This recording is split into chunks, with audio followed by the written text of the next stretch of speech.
his lectures from Colombo to Almora, as it is called. It is all those lectures.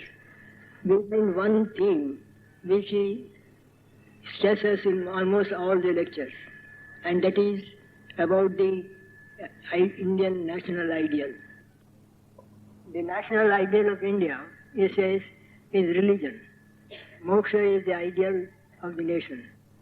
And this ideal it has kept up for centuries, since the Vedic times, for nearly the last 3,000 years. And it warns us that if India gives up this great ideal, which is its life and backbone, then the nation will not survive. If the nation wants to survive, it must continue to hold on to this great ideal. And he says, after all, this is not a bad ideal compared with the national ideals of other nations. So this is a fact which he points out almost in every lecture of his in India after his return from America. To integrate a people, integrate nation, it requires three factors. That is, it must have a national ideal, it's a common ideal, and then there must be a common struggle, and then there must be a common achievement. This makes the nation, integrates the people into a nation. So in India, this integrating factor has been religion. And so if India is again to integrate it as a great nation, it must be through religion and not through any other ideal, political or economic.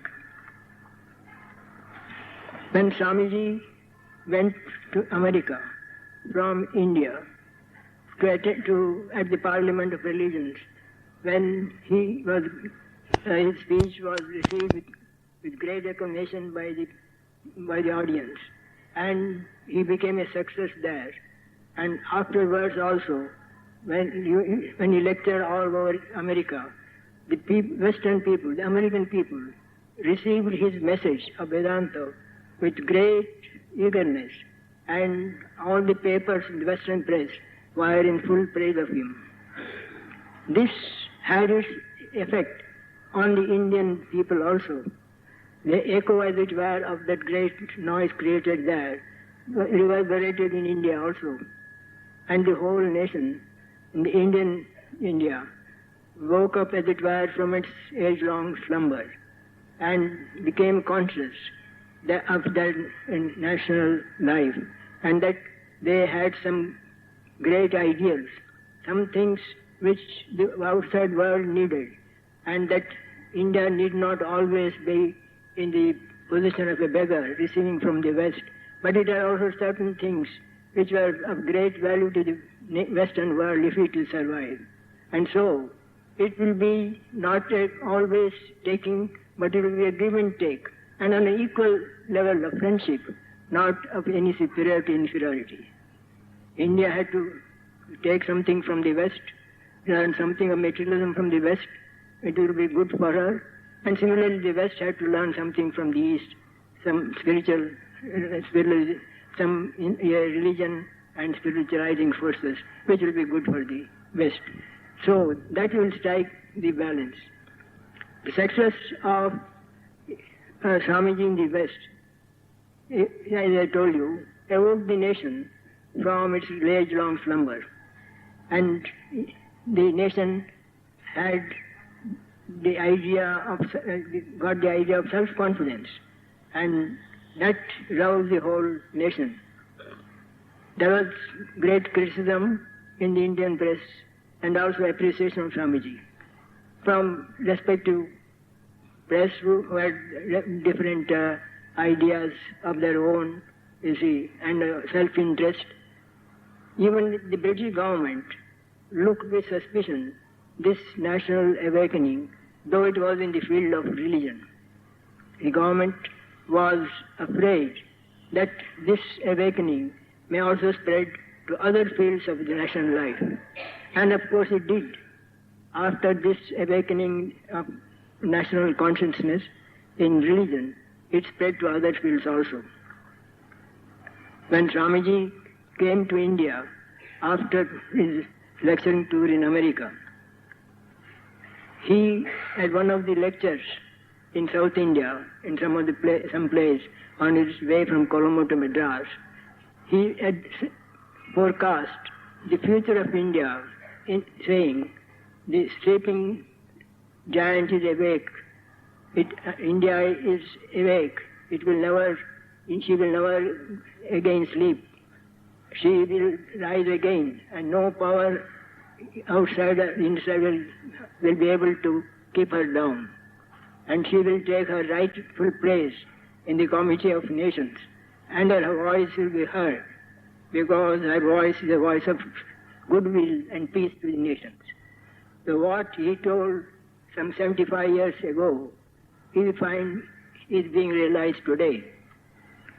India's many attempts even from outside to keep her down has not proved successful.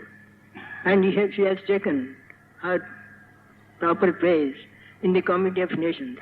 And her voice is being heard more and more, because she bears no ill will to any nation or any people, and her voice is always for peace and goodwill. So what he forecast 75 years ago is proved today. Now this ideal of nationalism, which first arose in the field of religion, spread also to the political field. And there was the struggle by the Congress, which lasted, since that day for nearly 50 years, and India achieved her political freedom.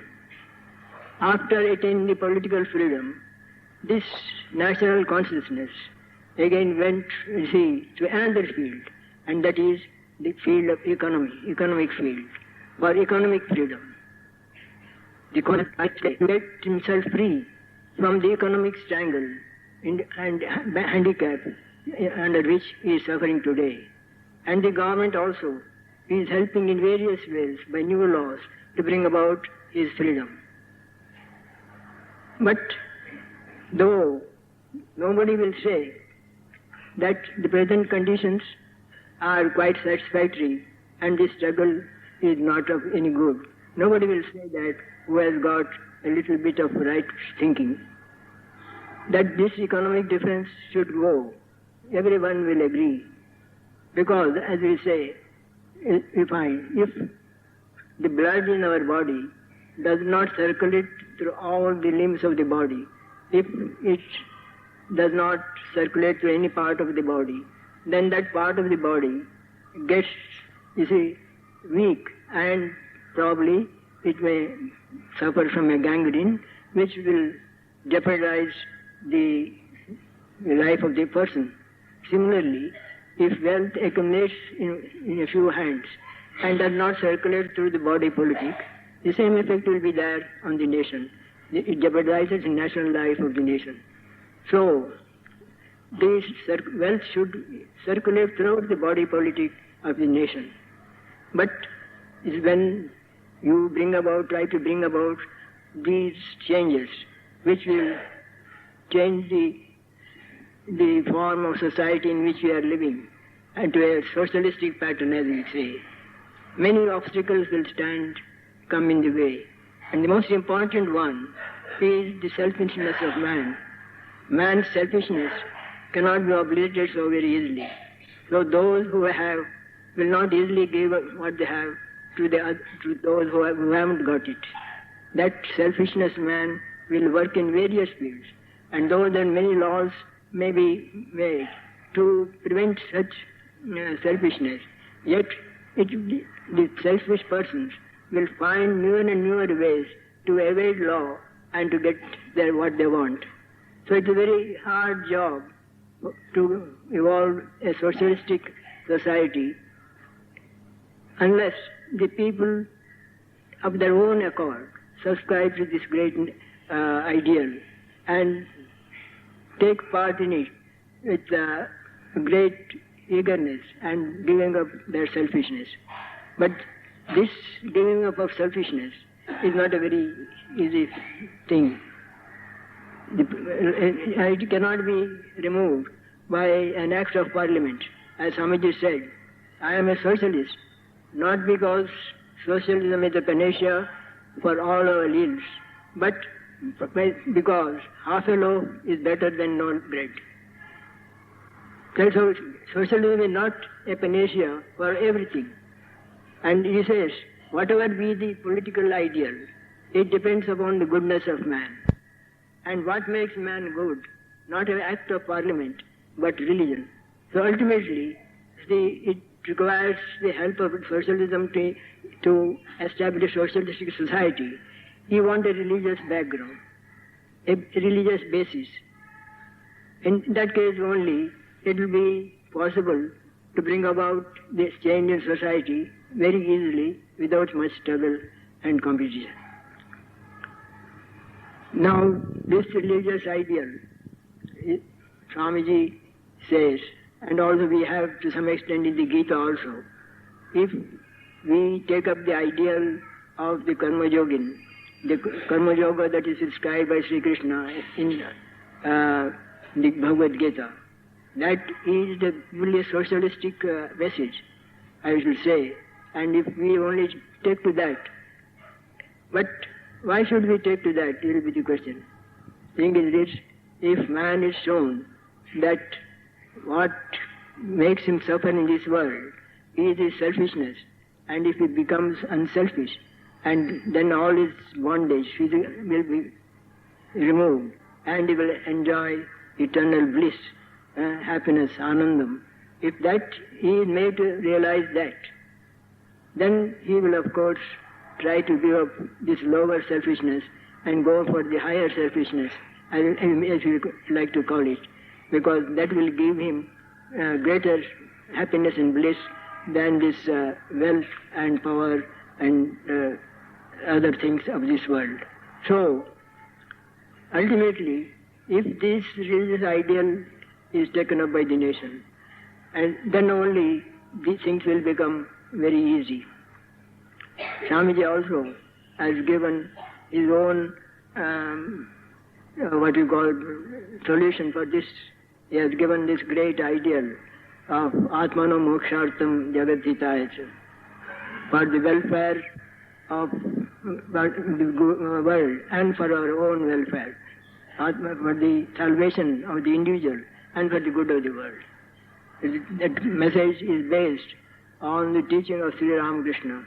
Jiva is Shiva. Serve Jiva as Shiva, and then you will attain salvation.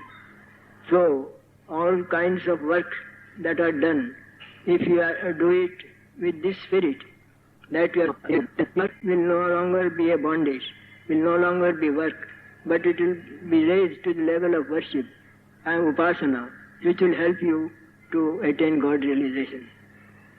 So if that ideal is taken up, then of course it will become very easy. Otherwise, see, it will be a hard job to bring in a socialistic pattern of society. Our ancient society, I should say, was more socialistic in outlook because there was no question of fundamental right in our ancient society. Right was not known in the legal or social order. It was duty. It was the duty of everyone, and that the government saw that each one performed his duty, and that not that each one was given his right. So that stress, you see, on right and not on duty has brought in a great is a number of difficulties in our national life. Formerly, see, in society, we had the four castes. The four castes had duties to perform. There were no privileges attached. You see, those who were very intellectually high, they had to take up the education of the people, of the children, of the future generation. And those who were strong and heroic, they took to the martial, to the military ideal. And those who were able in management of business, they took up business. and those who had the strength to contribute towards production, you see, to enhance the production of the nation, the labor, as we call it today. These were the four divisions of society, but there was no privilege attached to any one of them. Though later on it became more or less, you see, privileges were attached, but that was not the original conception. Nor was it heritage in the original, as we find in the Gita. You see, the four castes were divided. People were divided into four castes according to their temperament, not according to their birth. And everyone on all these four castes had to perform their duties to society and to the nation. They had to contribute their might according to their capacity. So there was no question of any privilege, nor of senior or being a superior or inferior in society, because all were serving the society in different capacities. And similarly, you will find that the four ashramas, there also, the ideal of service, particularly the Grihastha ashram, was the mainstay of society, and the duties prescribed for a householder, you will find there you will not find much privileges, but it is all service to the country, service to society. That was the ideal that was placed before the Grihastha. Though of course he had freedom to a certain amount of enjoyment in the world, but it was all subservient to this great ideal of service.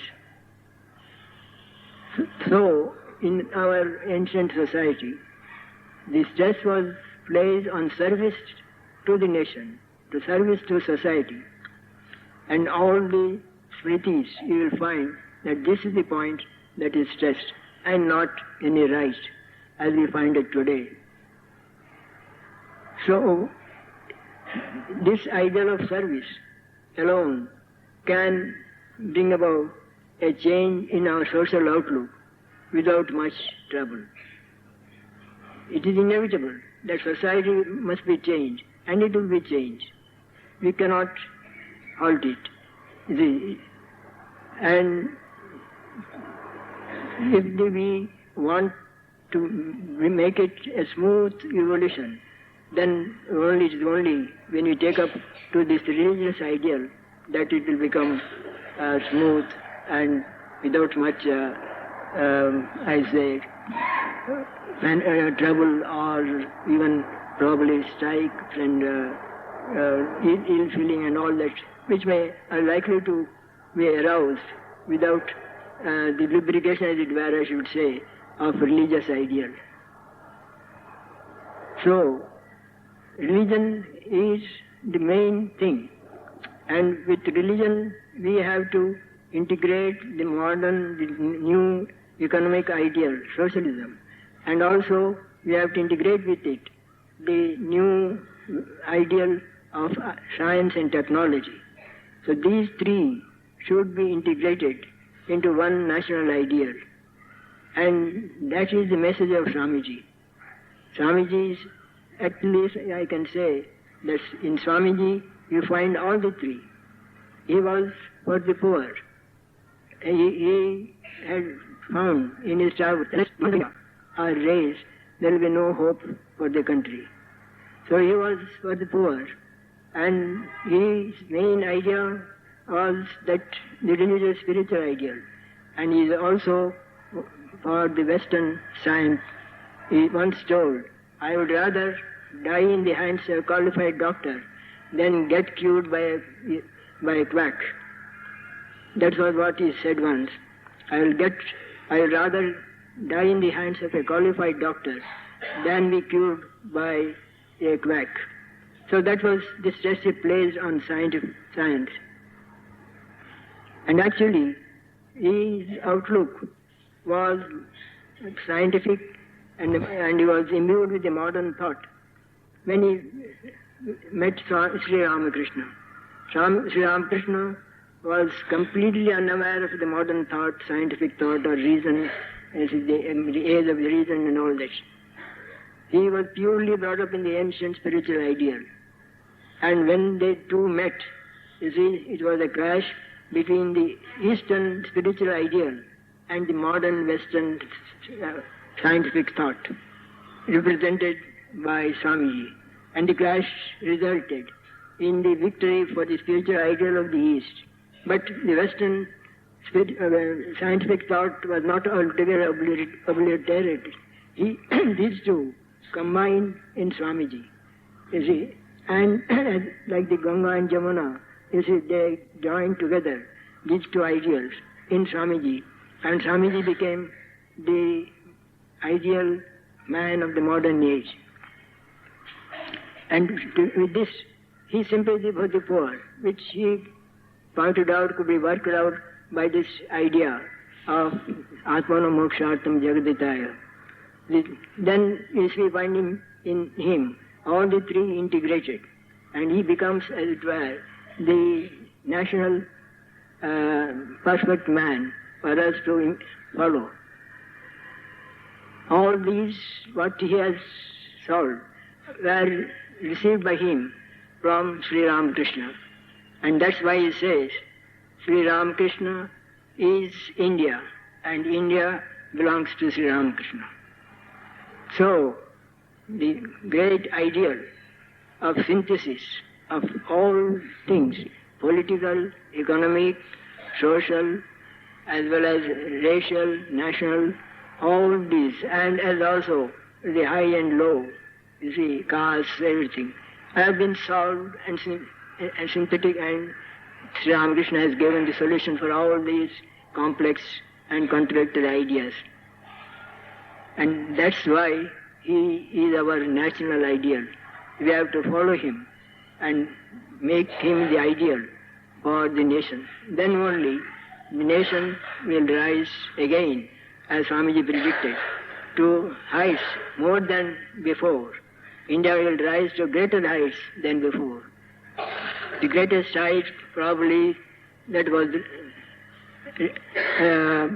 culture or civilization, greatest height, as one of the Western historians says it, was during the time of Ashoka, he says. Of course, he doesn't go to the earliest, he goes only to the historical ages. And he says that during the time of Ashoka, civilization, human civilization, had attained the highest. Now that age is coming to an end, and the new age is being ushered. And the new age, the prophet or the incarnation of new age, and is Sri Ramakrishna. His life and message will usher in a great civilization, which will establish peace and goodwill all over this world, which is now trod by so many differences and so many racial fights and economic fights and national fights that we see all around us. May his blessings be on all of us, is my prayer to him.